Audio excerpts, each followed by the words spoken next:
नमस्कार दोस्तों, स्वागत है आप सभी का हमारे चैनल धर्म की राह को अभी सब्सक्राइब करें और ऑल पर सेलेक्ट करें ताकि हमारे सभी वीडियो सबसे पहले आपको मिल सकें। श्राद्ध के ये 16 दिन काफी भयंकर और उतार चढ़ाव वाले होने वाले हैं और इस बार की गई आपकी एक छोटी सी गलती भी आपको पितृदोष का भागीदार बना सकती है। परंतु कुछ उपाय द्वारा इस श्राद्ध पितृपक्ष में आप अपने पितरों को प्रसन्न करके उनका आशीर्वाद प्राप्त कर सकते हैं। दोस्तों, इस बार पक्ष में काफी दुर्लभ और दिव्य संयोग बनने जा रहे हैं, जिससे सभी लोगों पर महादेव के साथ साथ उनके पूर्वजों का आशीर्वाद भी उनका मिलने वाला है। दोस्तों, हमारे हिंदू धर्म में पितृपक्ष पितरों को समर्पित किए जाने वाला समय माना गया है। पितृपक्ष, जिसे श्राद्ध या कई लोग कनागत भी कहते हैं, इस पूरे भारतवर्ष में मनाया जाता है। दोस्तों, पितृपक्ष में पितरों की आत्मा की शांति के लिए श्राद्ध तर्पण और पिंडदान किया जाता है और कुछ ऐसे काम होते हैं जिन्हें हमें करने से बचना चाहिए। दोस्तों, हिंदू पंचांग के अनुसार भाद्रपद मास के शुक्ल पक्ष की पूर्णिमा तिथि से पितृपक्ष प्रारंभ होते हैं और अश्विन मास के कृष्ण पक्ष की अमावस्या तिथि को पितृपक्ष का समापन हो जाता है। तो चलिए आपको बताते हैं, साल 2023 में पितृपक्ष कब से प्रारंभ हो रहे हैं, कौन कौन सी तिथियां रहेगी और पितृपक्ष के दिनों में आपको क्या करना चाहिए और क्या नहीं करना चाहिए, किस प्रकार से श्राद्ध या करना चाहिए और वह कौन से उपाय है जो इस पितृपक्ष में करने से आपके सभी दुख दर्द दूर हो जाएंगे और आप हो जाएंगे धनवान। इसलिए वीडियो को आखिर तक अवश्य देखें। पर दोस्तों, वीडियो में आगे बढ़ने से पहले यदि आप भी अपने जीवन में पितरों का और महादेव का आशीर्वाद पाना चाहते हैं तो वीडियो को लाइक करके कमेंट में हर हर महादेव, जय शिव शंभू लिखना ना भूले। दोस्तों, साल 2023 में श्राद्ध पक्ष प्रारंभ होंगे 29 सितंबर शुक्रवार को पूर्णिमा तिथि से और होंगे 14 अक्टूबर शनिवार को सर्वपितृ अमावस्या के दिन। और इस बार सर्वपितृ अमावस्या के दिन ही साल का दूसरा सूर्य ग्रहण भी लगने वाला है। 29 सितंबर शुक्रवार को पूर्णिमा श्राद्ध रहेगा, 30 सितंबर शनिवार को द्वितीय श्रद्धा रहेगा, 1 अक्टूबर रविवार को तृतीय श्राद्ध रहेगा, 2 अक्टूबर सोमवार को चतुर्थी श्राद्ध है, 3 अक्टूबर मंगलवार के दिन पंचमी श्राद्ध रहेगा, 4 अक्टूबर बुधवार को षष्ठी तिथि का श्राद्ध रहेगा, 5 अक्टूबर गुरुवार के दिन सप्तमी तिथि का श्राद्ध रहेगा, 6 अक्टूबर को अष्टमी तिथि का श्राद्ध रहेगा, 7 अक्टूबर शनिवार के दिन नवमी तिथि का श्राद्ध रहेगा, 8 अक्टूबर रविवार को दशमी तिथि का श्राद्ध रहेगा, 9 अक्टूबर सोमवार के दिन एकादशी श्राद्ध रहेगा और 11 अक्टूबर बुधवार के दिन द्वादशी श्राद्ध रहेगा। इसके साथ ही 12 अक्टूबर गुरुवार को त्रयोदशी तिथि का श्राद्ध, 13 अक्टूबर शुक्रवार को चतुर्दशी तिथि का श्राद्ध और 14 अक्टूबर शनिवार के दिन सर्वपितृ अमावस्या का श्राद्ध होगा। इसी के साथ ही श्राद्ध पक्ष यानी पितृपक्ष की समाप्ति हो जाएगी। सदैव पिंडदान या तर्पण, श्राद्ध आदि कर्म पितृपक्ष के दिनों में किसी योग्य ब्राह्मण से ही करवाना चाहिए। श्राद्ध कर्म में पूरी श्रद्धा से ब्राह्मणों को दान तो देना ही चाहिए, साथ ही किसी गरीब जरूरतमंद व्यक्ति की सहायता भी यदि आप करते हैं तो इसका भी पितृपक्ष के दिनों में बहुत पुण्य मिलता है। साथ ही साथ गाय, कुत्ते आदि, कौवे आदि पशु पक्षियों के लिए भी भोजन का एक अंश जरूर ढालना चाहिए, या जिस स्थिति में भी आपके यहाँ श्राद्ध है उस स्थिति में आप जरूर ढालें। यदि संभव हो तो गंगा नदी के किनारे पर श्राद्ध कर्म करवाना चाहिए। यदि ऐसा करना संभव ना हो तो आप घर पर भी इसे विधि विधान से कर सकते हैं। जिस दिन श्रद्धा होगा उस दिन ब्राह्मणों को भोजन जरूर करवाना चाहिए। भोजन के पश्चात अपनी सामर्थ्य के अनुसार दान दक्षिणा देनी चाहिए। श्राद्ध की पूजा सदैव दोपहर के समय ही शुरू करनी चाहिए। योग्य की सहायता से मंत्र उच्चारण करें। पूजा के पश्चात जल से तर्पण करें। इसके पश्चात जो जो भोग लगाया जा रहा है उसमें से गाय, कुत्ते, कौवे आदि का हिस्सा अलग कर देना चाहिए और इन्हें भोजन ढालते समय अपने पितरों का स्मरण करना चाहिए। मन ही मन उनसे श्राद्ध का भोजन ग्रहण करने का निवेदन करना चाहिए और अपनी गलतियों के लिए आपको हाथ जोड़कर क्षमा याचना भी जरूर करनी चाहिए। ऐसी मान्यता है कि पितृपक्ष के दिनों में हमारे पूर्वज हमारे पितृ कौवे के रूप में धरती आते हैं। इसलिए पितृपक्ष के दिनों में अपने घर की छत पर चिड़ियों के लिए, खासकर कौवों के लिए भोजन और पानी का एक हिस्सा अवश्य रखना चाहिए। पंचबली भोजन का ब्राह्मण भोजन के साथ विशेष महत्व है। पूर्वजों को अर्पण करने का अर्थ होता है उन्हें जल देना। पितरों का ध्यान करते हुए हाथ में जल कोश, अक्षत पुष्प और काले तिल लेकर उन्हें आमंत्रित करें। इसके पश्चात उनका नाम लेकर अंजाली में जल भरकर 5, 7 और 11 बार करती पर गिराए हर दिन अपने घर के दरवाजे पर दक्षिण दिशा की तरफ मुंह करके एक दीपक अपने पितरों के नाम से ढेली जलाना चाहिए। ऐसा करने से भी पितृ प्रसन्न होते हैं। सुबह उठते ही अपने घर के मुख्य द्वार पर पानी डालकर साफ करें और हो सके तो सुबह शाम दोनों ही समय आपको दीपक जलाना चाहिए। श्राद्ध पक्ष के दिनों में अपनी समर्थ के अनुसार दान दक्षिणा देनी चाहिए। दान की सामग्री में आप काले तिल या फिर मौसमी वस्त्रों का दान कर सकते, गरीबों को भोजन करा सकते हैं। कुछ ऐसे काम हैं जो भूल से भी नहीं करने चाहिए, जैसे कि पूरे पितृपक्ष के दिनों में आपके घर में शुद्ध सात्विक भोजन बनना चाहिए, मांसाहार का सेवन नहीं करना चाहिए। पितृपक्ष के दिनों में नाखून, बाल इत्यादि नहीं काटने चाहिए।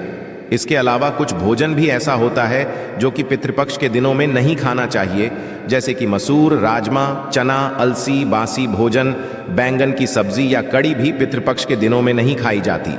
श्राद्ध के दिन पितरों को उनका प्रिय भोजन ही उन्हें अर्पित करना चाहिए और उसी का दान भी करना चाहिए। और हर दिन नियम से भागवत गीता का पाठ और गरुड़ पुराण की कथाएं भी आपको इन दोनों सुननी चाहिए।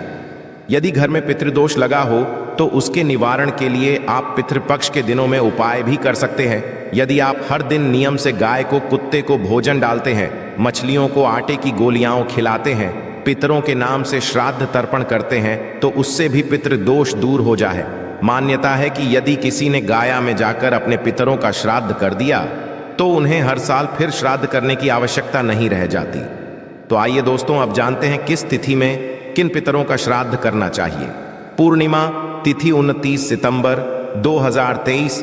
ऐसे पूर्व जो पूर्णिमा तिथि को मृत्यु को प्राप्त हुए, उनका श्राद्ध पितृपक्ष के भाद्रपद शुक्ल की पूर्णिमा तिथि को करना चाहिए। इसे पृष्ठपति पूर्णिमा के नाम से भी जाना जाता है। पहला श्राद्ध 30/2023 जिनकी मृत्यु किसी भी माह के शुक्ल पक्ष या कृष्ण पक्ष की प्रतिपदा तिथि के दिन हुई हो, उनका श्राद्ध पितृपक्ष की इसी तिथि को किया जाता है। इसके साथ ही प्रतिपदा श्राद्ध पर ननिहाल के परिवार में कोई श्राद्ध करने वाला नहीं हो या उनके मृत्यु की तिथि ना हो तो भी आप श्राद्ध प्रतिपदा तिथि में उनका श्राद्ध कर सकते हैं। द्वितीय श्राद्ध 1 अक्टूबर 2023 जिन पूर्वज की मृत्यु किसी भी महीने के शुक्ल पक्ष या कृष्ण की द्वितीय तिथि को हुई हो, उनका श्राद्ध इस दिन किया जाता है। तीसरा श्राद्ध 2 अक्टूबर 2023 जिनकी मृत्यु कृष्ण पक्ष या शुक्ल पक्ष की तृतीया तिथि के दिन होती है, उनका श्राद्ध तृतीया तिथि को करने का विधान है। इसे महाभरनी भी कहा जाता है।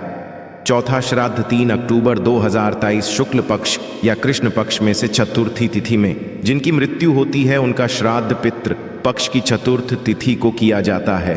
पांचवा श्राद्ध 4 अक्टूबर 2023 ऐसे जिनकी मृत्यु अविवाहिता के रूप में होती है, उनका श्राद्ध पंचमी तिथि में किया जाता है।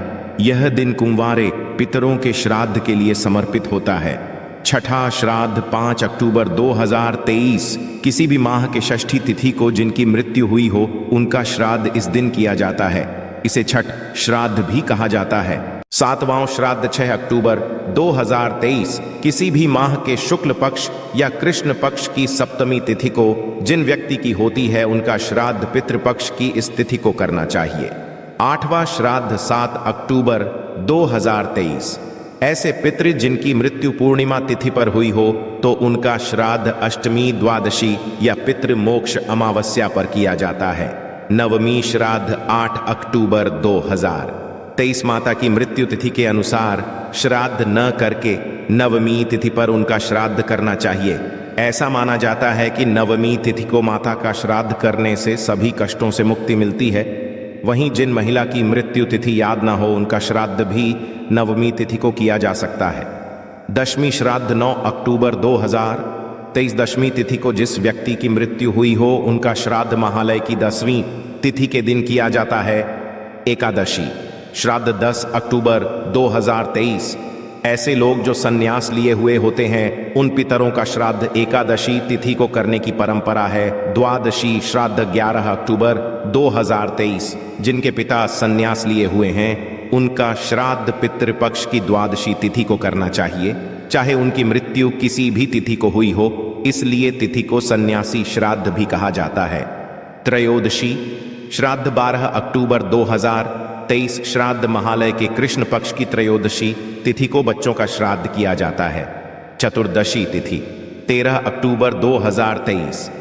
ऐसे लोग जिनकी अकाल मृत्यु हुई हो, जैसे आग से जलने, शस्त्रों के आघात से, विषपान से, दुर्घटना से या जल में डूबने से हुई हो, उनका श्राद्ध तिथि को करना चाहिए। अमावस्या तिथि 14 अक्टूबर 2023। पितृपक्ष के अंतिम दिन सर्वपितृ अमावस्या पर अज्ञात पूर्वजों के श्राद्ध किए जाते हैं। इसे पितृ विसर्जनी अमावस्या महालय समापन भी कहा जाता है। तो आइए दोस्तों, अब सुनते हैं पितृपक्ष की व्रत कथा, जिसे सुनने मात्र से ही आपके सभी पितृदोष खत्म हो जाएंगे। पितृपक्ष की पौराणिक कथा के अनुसार जोगे तथा भोगे दो भाई थे। दोनों अलग अलग रहते। जोगे धनी था और भोगे निर्धन। दोनों में परस्पर बड़ा प्रेम था। जोगे की पत्नी को धन का अभिमान था, किंतु भोगे की पत्नी बड़ी सरल हृदय थी। पितृपक्ष आने पर जोगे की पत्नी ने उसे पितरों का श्राद्ध करने के लिए कहा, तो जोगे इसे व्यर्थ का कार्य समझकर टालने की चेष्टा करने लगा। किंतु उसकी पत्नी समझती थी कि यदि ऐसा नहीं करेंगे तो लोग बातें बनाएंगे। फिर उसे अपने मायके वालों को दावत पर बुलाने और अपनी शान दिखाने का यह उचित अवसर लगा। वह बोली, आप शायद मेरी परेशानी की वजह से ऐसा कह रहे हैं, किंतु इसमें मुझे कोई परेशानी नहीं होगी। मैं भोगे की पत्नी को बुला लूंगी, दोनों मिलकर सारा काम कर लें। फिर उसने जोगे को अपने पीहर न्योता देने के लिए भेज दिया। दूसरे दिन उसके बुलाने पर भोगे की पत्नी सुबह सवेरे आकर काम में जुट गई। उसने रसोई तैयार की, अनेक पकवान बनाए, फिर सभी काम निपटाकर अपने घर आ गई। आखिर उसे भी तो पितरों का श्राद्ध तर्पण करना था। इस अवसर पर न जोगे की पत्नी ने उसे रोका, न वह रुकी। शीघ्र ही दोपहर हो गई। पितृभूमि पर उतरे। जोगे भोगे के पितृ पहले जोगे के यहां गए तो क्या देखते हैं कि उसके ससुराल वाले वहां भोजन पर जुटे हुए हैं। निराश होकर वे भोगे के यहां गए। वहां क्या था? मात्र पितरों के नाम पर अग्यारी दे दी गई थी। पितरों ने उसकी राख चाटी और भूखे ही नदी के तट पर जा पहुंचे। थोड़ी देर में सारे पितृ इकट्ठे हो गए और अपने अपने यहाँ के श्राद्धों की बड़ाई करने लगे। जोगे भोगे के पितरों ने भी अपनी आप बीती सुनाई। फिर वे सोचने लगे, यदि भोगे होता तो शायद उन्हें भूखा ना रहना पड़ता, मगर भोगे के घर में तो 2 जून की रोटी भी खाने को नहीं थी। यही सब सोचकर उन्हें भोगे पर दया आ गई। अचानक वे नाच नाच कर गाने लगे, भोगे के घर धन हो जाए, भोगे के घर धन हो जाए। सांझ होने को हुई। भोगे के बच्चों को कुछ भी खाने को नहीं मिला था। उन्होंने मां से कहा, भूख लगी है। तब उन्हें टालने की गरज से भोगे की पत्नी ने कहा, जाओ आंगन में हौदी औंधी रखी है, उसे जाकर खोल लो और जो कुछ मिले बांट कर खा लेना। बच्चे वहां पहुंचे तो क्या देखते हैं कि हौदी मोहरों से भरी पड़ी है। वे दौड़े दौड़े मां के पास पहुंचे और उसे सारी बातें बताईं। आंगन में आकर भोगे की पत्नी ने यह सब कुछ देखा तो वह भी हैरान रह गई। इस प्रकार भोगे भी धनी हो गया, मगर धन पाकर वह घमंडी नहीं हुआ। दूसरे साल का पितृपक्ष आया। श्राद्ध के दिन भोग एक स्त्री ने 56 प्रकार के व्यंजन बनाए। ब्राह्मणों को बुलाकर श्राद्ध किया, भोजन कराया। दक्षिणा दी जेठानी को सोने चांदी के बर्तनों में भोजन कराया। इससे पितृ प्रसन्न तथा तृप्त हुए। दोस्तों, शास्त्रों के अनुसार पितृपक्ष में स्नान दान, पिंडदान और तर्पण करने से पितरों की आत्मा को शांति मिलती है। माना जाता है कि इस दौरान यदि हम गरीब, असहाय या किसी ब्राह्मण को दान करते हैं तो पितृ को इस 84 लाख योनियों से मुक्ति मिलती है।